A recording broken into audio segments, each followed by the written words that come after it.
Hello everyone. So this is a really cool project. I know there are binder dividers that are like a full page.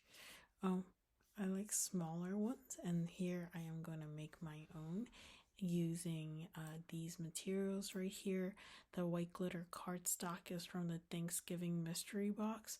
I really love the sparkle. I don't know if you do. We do need a ruler so you can measure the binder rings, so you could put a hole, but you could also use a hole puncher if you choose, but I figured I just let Cricut do it.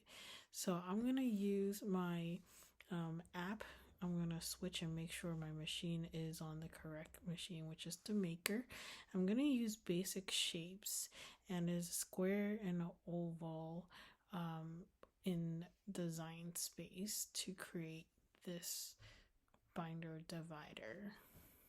After I selected the shape, I go into edit and I'm going to resize. You could drag, but I find it easier because I'm looking for particular size. So I'm using the edit button to go enter it. It is hard on the iPhone to click, so sometimes I do hit the number button twice and make the box larger, but no worry, you can always correct that by hitting delete. So the next thing is I'm going to create a smaller box for the tab. Here I have duplicated some of the layers so that I can make the tab go smoothly. And then because of the size I chose, I could only get 2 per page.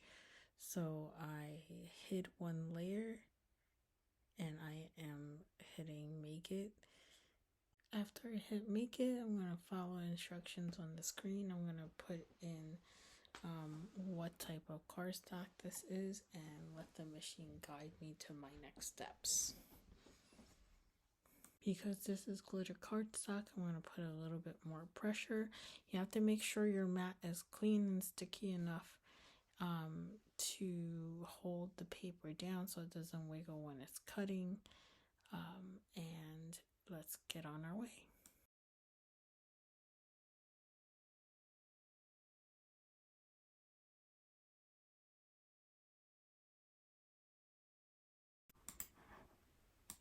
And here's the final product. This is how it looks. Thank you for watching.